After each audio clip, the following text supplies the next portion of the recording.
Hey everybody, welcome to the Enhance Your World show. I'm your co-host, Chris Alba. Unfortunately, Larkin today will not be able to join us.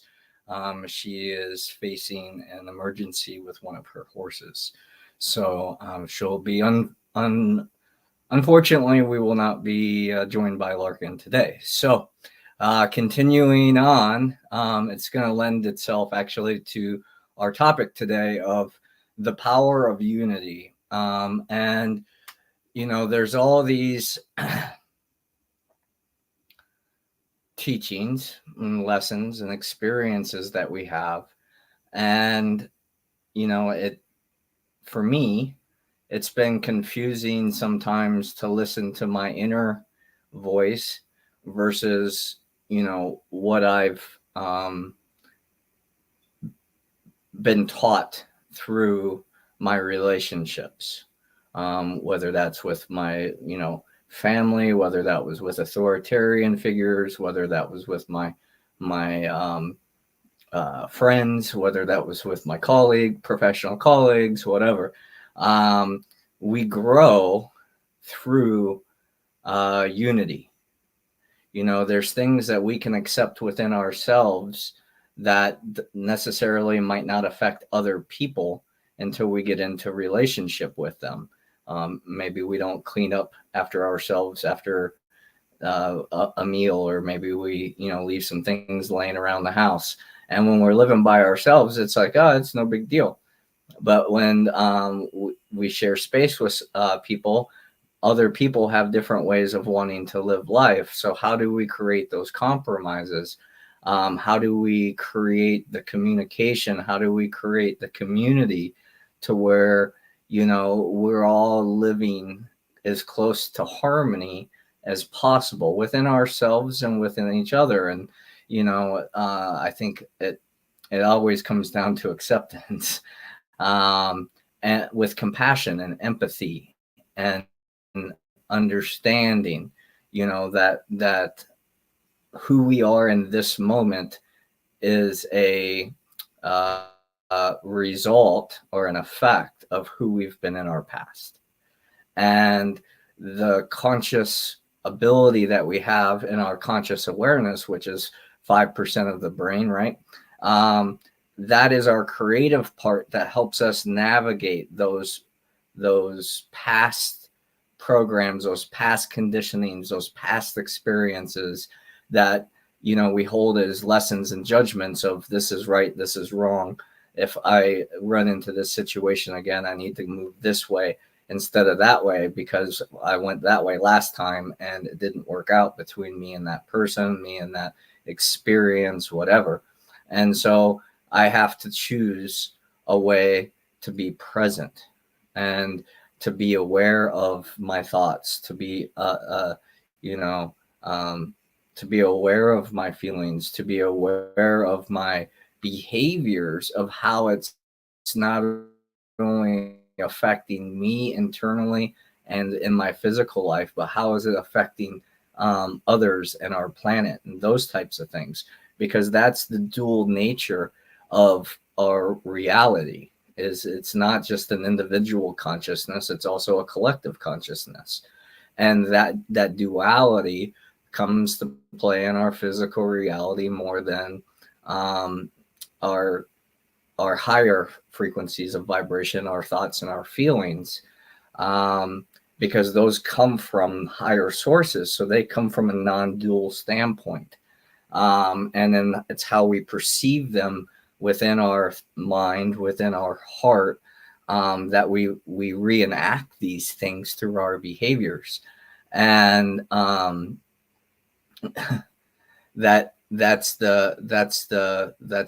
that's really, to me, the beautiful thing about unity, about making a conscious decision, about making a conscious choice, of making a conscious commitment, whether it's to ourselves, to our loved ones, to our planet, to our gods, to our, whatever it is that we're here in this experience of life to serve.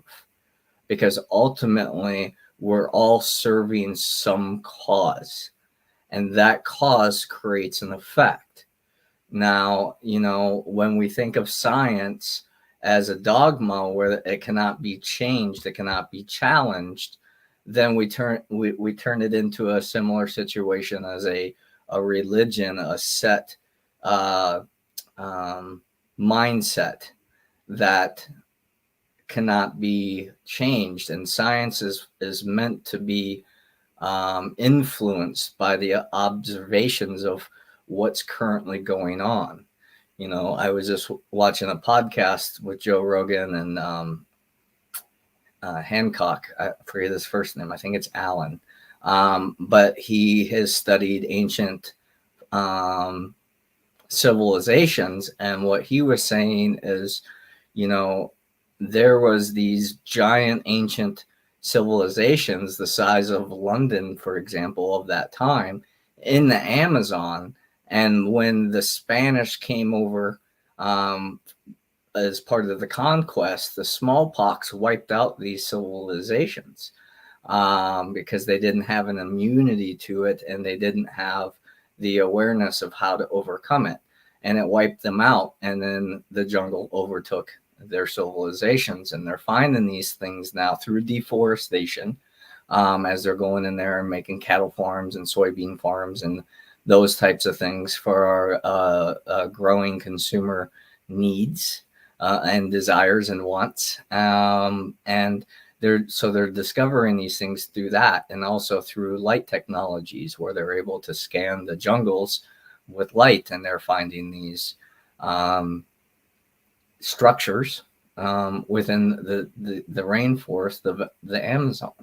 And he said that the reason that this is so far behind the times of all of the other things was just the environment that was in it was so protected, because it was so hard to move through these things and so dense that you could be walking right by it and not know it. So it was pretty interesting to think about that. So it creates curiosity, and that's what I've always loved about science.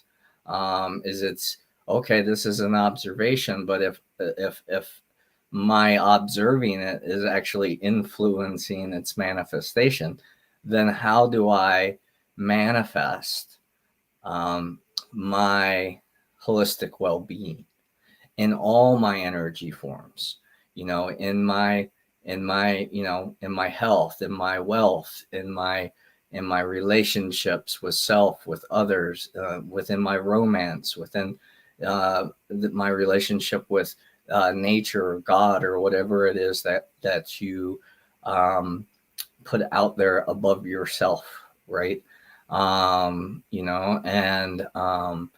These constructs help us.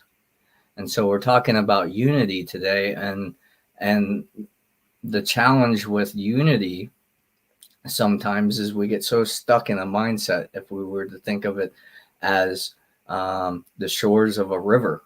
It contains the life force energy that would be represented by the river. Now, when those waters or our emotions or our thoughts get so intense that they break the shores of what we knew as our beliefs, we go through what they call a dark night of the soul, egoic death, whatever, because it's a total annihilation of who you thought you were and how you were doing things. And slowly through that process of growth, we discover our true nature above our Western cultures, of our conditioned education system, those types of things. And then we start noticing, we start observing what some would say positive, negative, the duality. But the reality of it is that both of those pieces, both of those polarities are necessary to find the highest truth of where they come together and find the commonalities, the foundational truths, the source energy. And then with that information, with that knowledge, then we can apply that into our actions of our daily life. and whether that's changing habits, whether that's eating better, whether that's losing weight, whether that's having more energy, whether that's making more money, whether that's being in control of our time and our resources, whatever it is. The more we come into the truth of our true nature, of what we truly need to be happy, vibrant, thriving human beings, it comes down to really simple things. And then we complicate it with all the choices that are out there and all the things that are marketed to us through our media, through our social media, through our entertainment and things like that. And that is a form of brainwashing, a form of conditioning. And we can look at that through history and how that's been used. You know, magicians use it in the form of distraction. Look over here while I'm doing something over here, and now it's magic. And that's the power of misinformation. And why on this podcast we're really trying to bring it back and not give. We're more interested in the question than the answers, because the answers are going to change for everybody. The questions, though, can help lead us to these deeper awarenesses, these deeper truths, these deeper insights of how we human beings have existed beyond what we've been taught. And we've talk a lot about meditation here. We talk a lot about visualization here. We talk about sacred plant medicines and the uses of those and how they can help us get past those egoic barriers, and it's amazing. And sometimes when you're on a journey, whether it's a trance induced, whether it's medicine induced, but the things that come through, whether it's even just a real vivid dream, getting the glimpses of our subconscious mind and the things that it actually truly knows, beyond our identification with it, the sacred geometry, the energy, the all the various different things. I had a friend calling me the other couple of nights ago, freaking out because she had such a vivid dream that I was in a horrible car crash.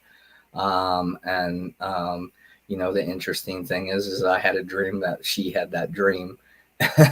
and so then it was like, oh man, there's some kind of information there. There's some kind of thing there that I have to look for or watch out for. And it may or may not mean that I need to be careful in my car. It could be, something else that I need to be prepared for, that I'm not seeing coming, rather, and get blindsided, and be really hurt by it, in whatever form that it comes in. But having the faith that no matter what comes through, that my eternal life, my unconditional love, my source energy, life force, however you want to go, is going to live beyond my physical body by not only on an energetic standpoint, but also as a legacy of how I affected this world, this planet, and the people on it with this life, no matter how big or how small. Because I know some of the smallest, kindest deeds that have been done for me were in times of great despair, and they were sure powerful, other than this big grandiose gesture, because not everybody's in the situation to necessarily do that. But giving someone your time through text message or phone call, or sitting with them, spending time with them, making plans with them, when they're feeling alone, when they're feeling lost, that's a great service that we can do for one another. And that goes back to the power of unity again. We're all one, even if we have to take it all the way to source energy, to that invisible force, that spark that brings us into physical form in this life, when the egg and the sperm meet, that's the part that connects us all. And the more we live into that nature, I think the greater harmonic truth that we can live. When we're trading our time for our dollars, and we're having to make these choices over who gets the most of us each day, and the trade-off isn't that high. It could be $100,000, whatever the dollar amount is. I don't know there of too many people that work jobs that believe that they get paid more than they deserve. I have yet to meet an employee that says that. There's entrepreneurs that say that. There's performers, there's talent, there's healers, there's all these different other human beings that are living in a different way and living so abundantly, where they're not experiencing lack, even though that there's people out there that live way beyond that material level of finances, and don't have time to enjoy the things that they own. So the things end up owning them because they have to go work for extra money to pay the indebtment, the debt note. And there's times to do that, and there's times not to do that. And I'm not here to give anyone advice without being aware of, the total vision and the awareness of what it is that you've been through to be where you are today, and where do you want to go. If you're coaches, if you're healers, this is my opinion. If those people that are trying to help you get what you want out of life don't have an interest in understanding where you've been and where you want to go before giving you advice, I would really, really choose to consider maybe another option. Now, when we work with energy and we're not giving advice and, mental advice, we're just working with energy. There can be no speaking at all. That's the beauty of it. It's working on an energetic vibration that isn't of the mind set, of the consciousness of being able to speak. We can only give advice to the level of consciousness that we've experienced. So unless we've been an entrepreneur that's had some level of success and some level of failure, we don't have the full awareness of both perspectives yet. And so life will tend to humble us until we become aware of the totality of everything has a cause and everything has an effect. And it's how do we use those effects that continues the path of right or wrong, high or low, good or bad. Anger and sadness and all those things are part of our human condition. And it's when we learn to accept these things that we're no longer enslaved by them or controlled by them through our subconscious, because we've stuffed them away for so long that they have to overcome us so we can pay attention, and that comes through my experience.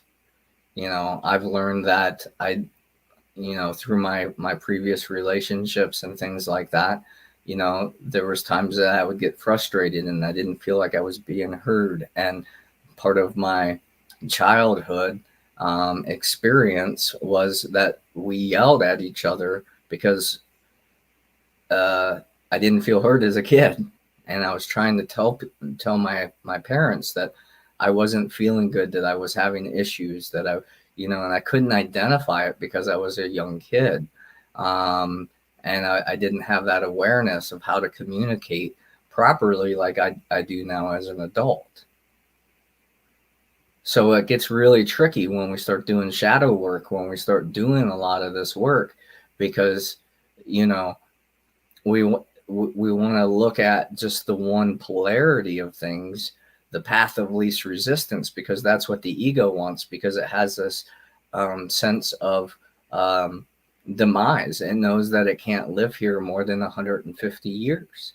Science has proven that we should live well into our hundreds. That shouldn't even be an issue.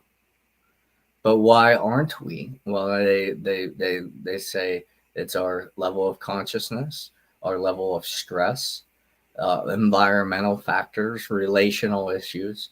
Those types of things keep us from living in our highest well-being, where our body and our mind are naturally vibrating the harmonious alignment that it needs. So it is purifying itself at all times. That's what we should be doing. That's why they say that saying, let it go. Just observe your thoughts. You don't have to attach to your thoughts. You don't have to believe in the thought. You don't even have to, you just have to acknowledge it. You have to observe that it's there. And then decide consciously, choose how to go about the resolution or the solution. If we're expecting other people to bend to our will because we have this desire, we have this want, we have this expectation that we are perfect, that we are love and light always, all the time,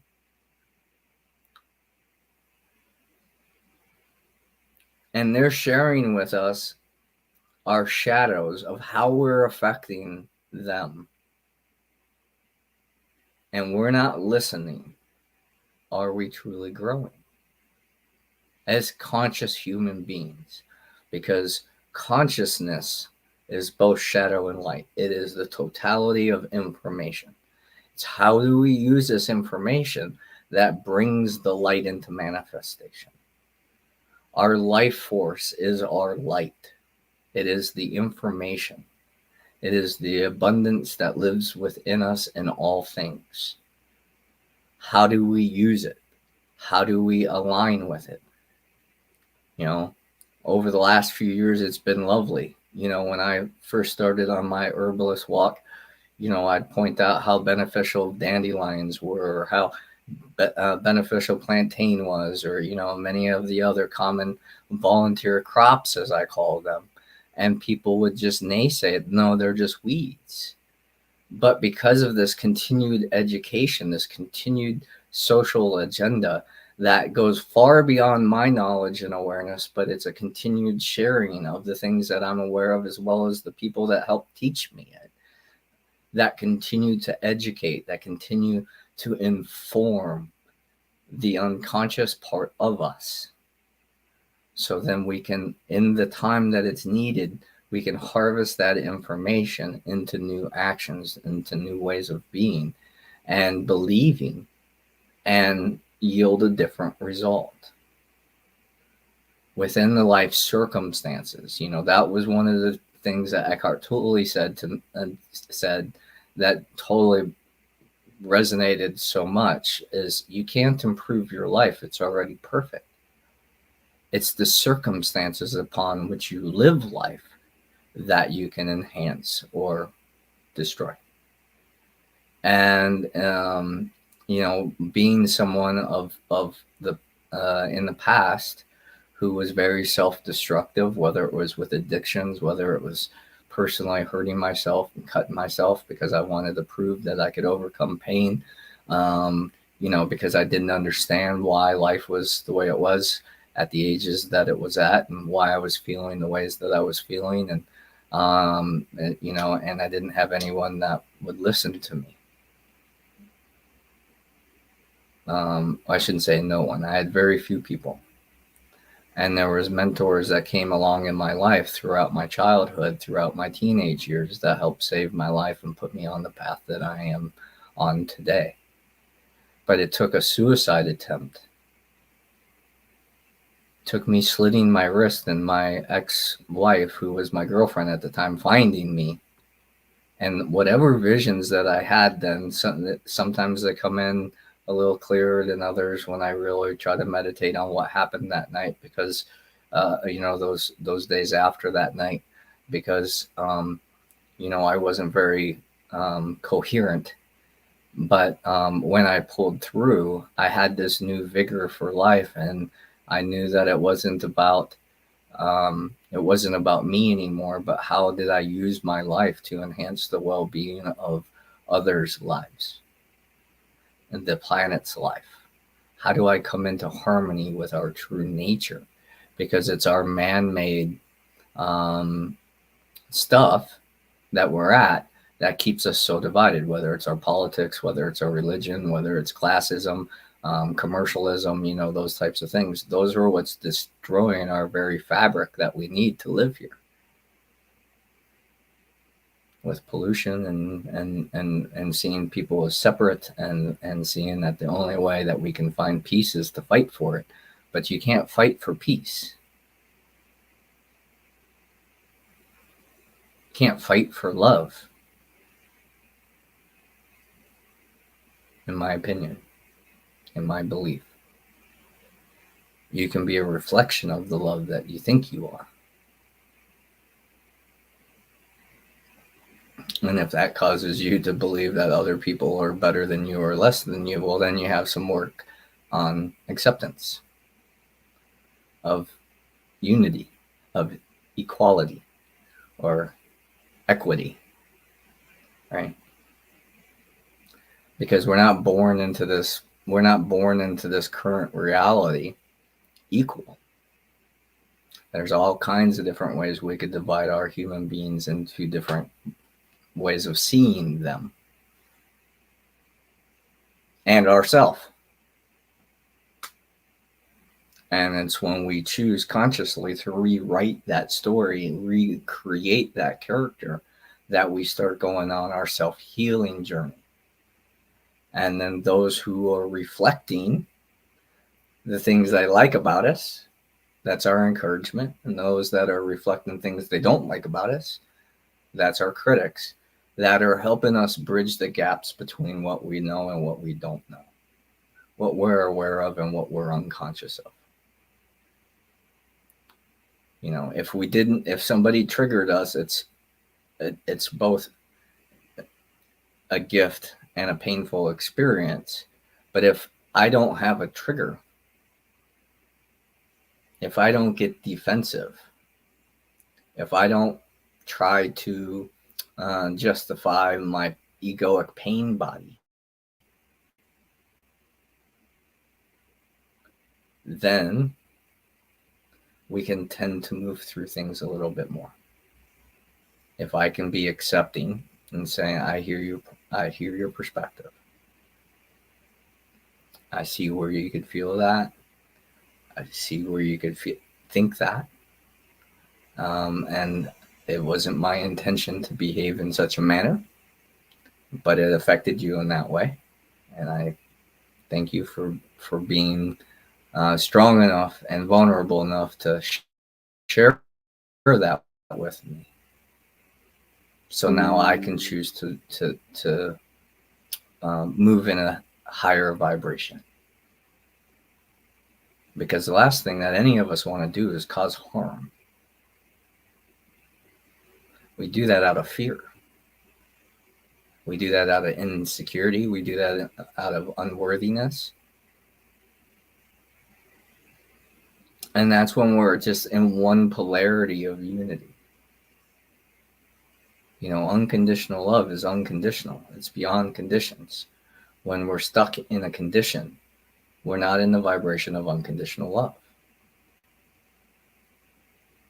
Maybe we're being more selfish. Maybe we're being selfless. It depends on the scenario, the circumstance, all that kind of stuff. And I'm not here to judge anyone but myself. And even then, it's so I can gain insights,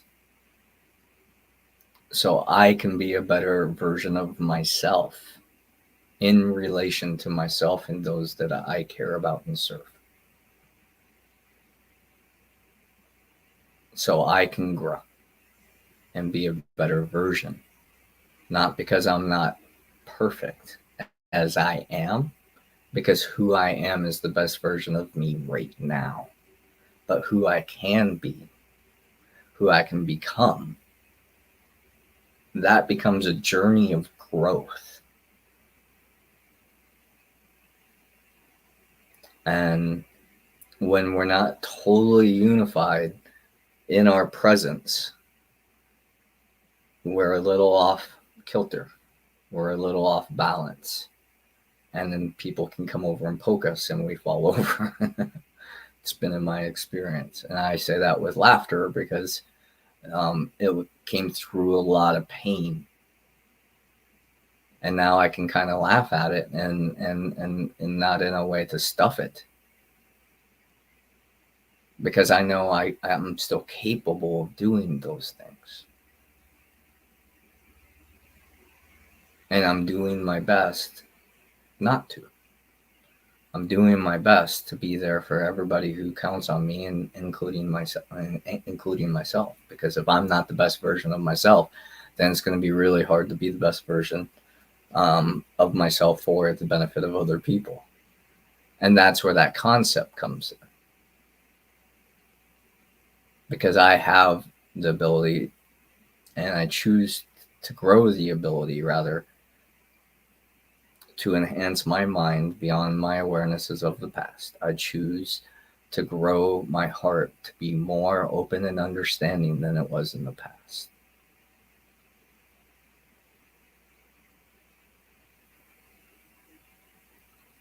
And I don't know what else to do. I don't know what else to say about it. You know, everybody has a responsibility there, I believe. If we're going to be mature human beings and not, you know, our adolescent self. You know, I know when I was a teenager, man, I could snap off and do some crazy stuff on something or someone and be totally justified by it. But now as an adult, I would look at that situation all differently.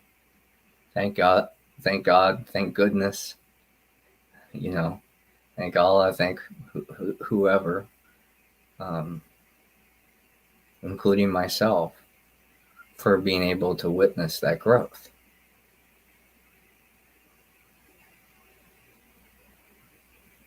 And that's why I'm here doing what I'm doing. That's why I've chosen to walk this line. That's why I've chosen to do a podcast. That's why I've chosen to become a minister and a healer and a guide, and, you know, align with others that are doing the same line, because we want to build a community where it's safe to be yourself.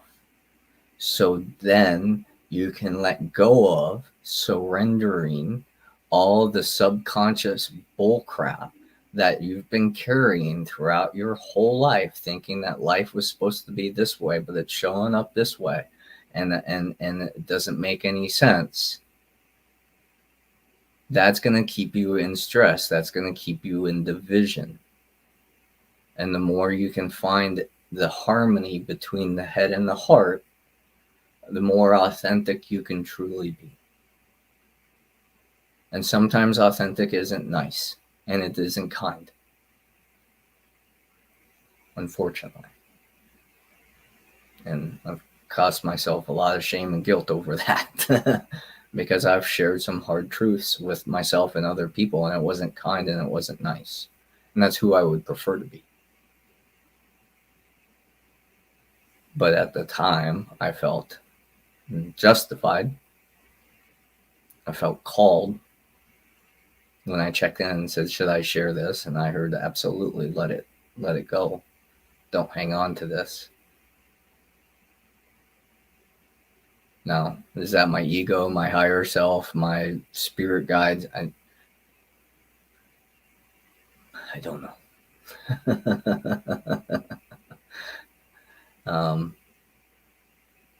And that is my truth. I've done my best not to identify with forms of consciousness.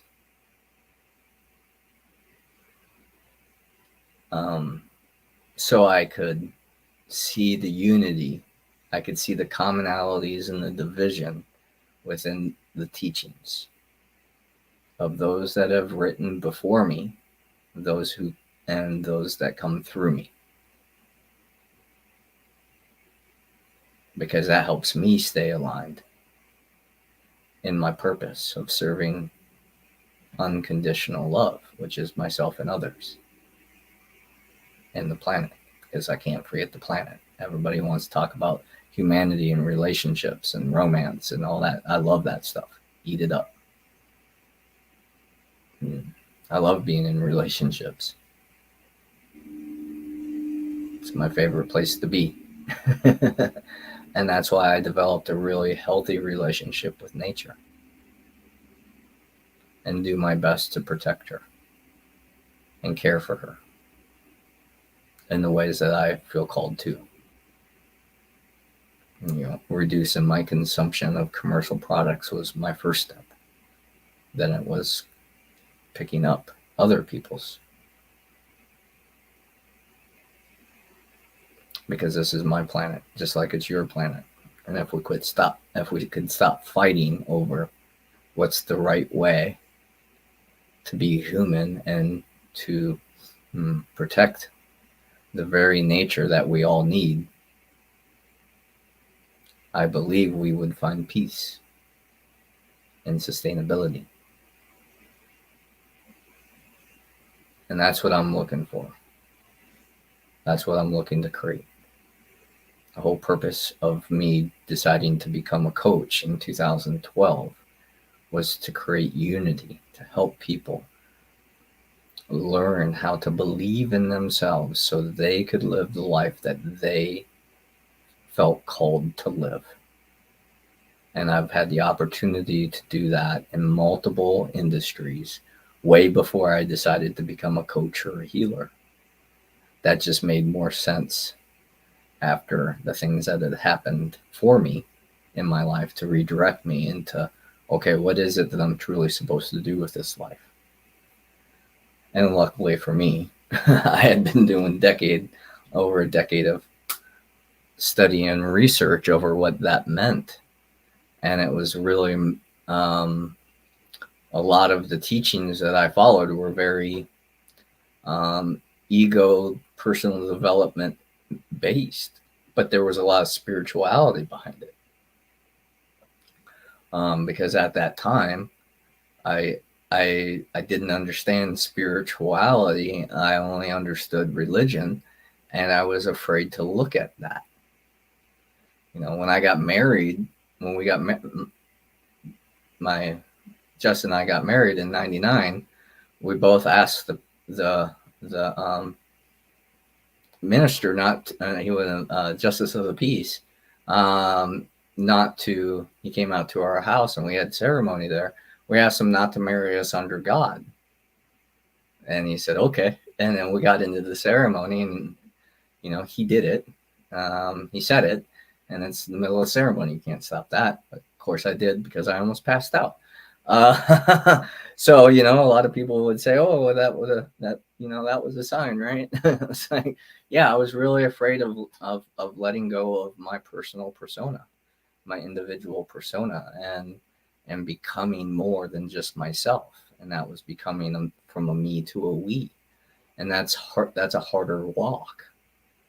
And when we can find relationships to where we can be intimate with, which means to be vulnerable with our thoughts and our feelings, and be able to openly communicate and communicate them, and they're accepted as, okay, this is where you're at. Now, who do you want to become?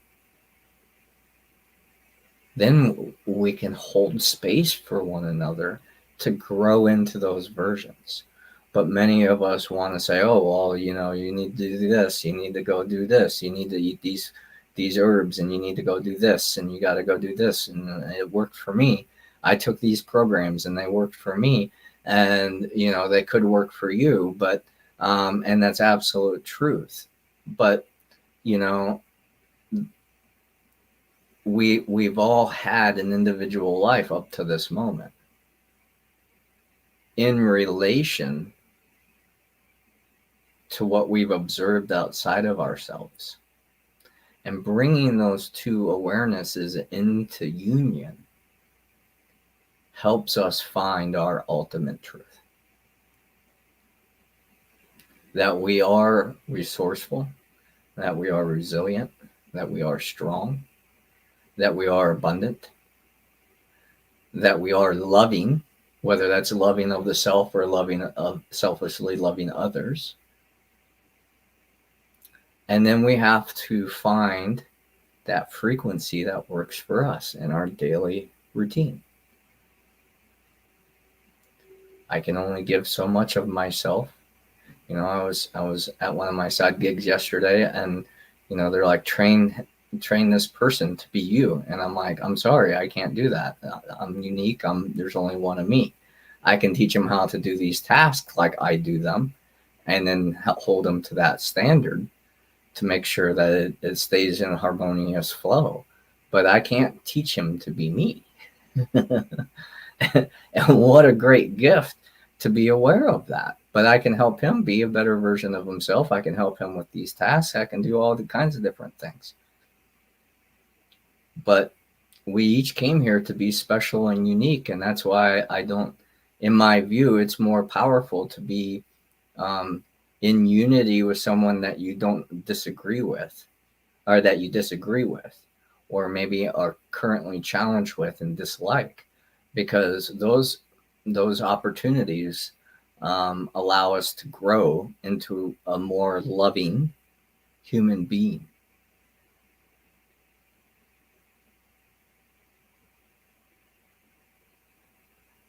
In my view. Because that's the only truth that I can speak on. You know, I can tell you what other people say, and I'll take their word as truth because I learned it from them. But unless I've personally experienced it, I don't personally know that is truth. And I do know the people that I've had the opportunity to walk through adversities with. We became better friends. We became better versions of ourselves, even though maybe our friendship got a little strained and distant. Whatever happened was what needed to happen for the betterment of unity. You know, the universe does support us just like it supports every other life on this planet. It does not care about the car we drive, the house we live in, the possessions that we have, or how we feel in our egoic story of victor or victim, right? Because most of us live in those polarities of story. And it's when we come together. You know, there was a story when I was looking for a new opportunity after the business loss in 2011. And, you know, I was talking to this guy, and he was trying to recruit me for this opportunity. And, you know, I was like, God, you know, I was still holding on to some negative emotions, and I was trying to process those. And I was like, I just don't understand it. Because right now, like, I don't feel like I can jump on board with this opportunity right now because I'm in conflict. And he said, what's your conflict? And I was like, I'm hearing this story. I'm observing this story in my head and in my body of how I've done all these things to help people, and they've all gotten the results that we went after, and then they didn't return to me what they promised me. And so I was very angry about that. And then I realized that the whole reason that I wanted to do it in the first place was for them to achieve the results. What really I was upset with was my own expectations that they would hold their truth, they would hold their integrity to deliver what they said they would when that happened, because they didn't have it at the time we got started. And I believed in investing in people, and so I invested in people that necessarily weren't always good financial investments, but they were very good at teaching me about myself, about the things that I teach, about relationships, about emotions, about how to negotiate and how to compromise and how to overcome the obstacles that keep most people from making those breakthroughs in their life that they truly want to break through so they can feel free. You know, I was speaking with a gentleman the other day And, he's like, I just want to be free. And I said, great. What's that look like? Well, I don't know. Well, then how do you know you're not free right now? Well, there's people in my life and I affect things. And okay, well, you're always going to have that. So is it just freedom of choice? Do you want to choose to live a different way that you don't feel like you have the option to choose right now because of your environment, of who's currently in your reality? Or what is it? Well, it's my job. Okay, well, how can you switch that? How can you shift that? How can you create something else to occupy that time that you're trading off for that job? And that's where I believe freedom and unity go together. Because once you realize that I don't like this and I have conscious control over this, now I'm choosing to do something different. That's unity.